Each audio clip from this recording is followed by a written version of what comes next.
تو آپ کو ایسا کرنا چاہیے کہ ان تمام چیزوں کو اللہ کی راہ میں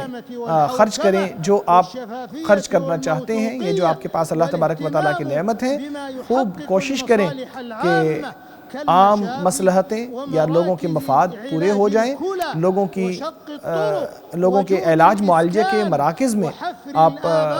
اپنے آپ پارٹ پلے کریں، یا کنویں کھودنے میں یا علم پھیلانے میں اپنا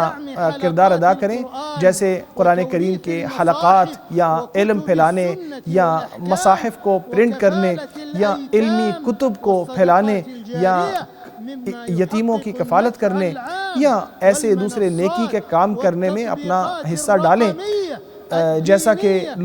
جو لوگوں کو فائدہ پہنچائیں، جن میں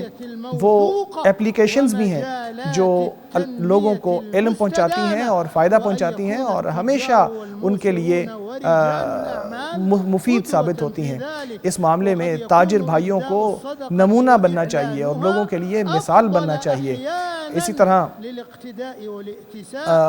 ایسے لوگ جو اللہ کی راہ میں خرچ کرتے ہیں ان کو نمونہ بن جاتے ہیں اور جن کو اس بنیاد پہ بہت بڑا اجر ملتا ہے اور اللہ تبارک و تعالیٰ ان کو بہت نوازتا ہے۔ تو اے ہمارے نیک بھائی، کثرت سے اللہ کی راہ میں خرچ کرو اور اپنے لیے اچھی شہرت پیدا کر لو اور ہمیشہ کے لیے باقی رکھ لو۔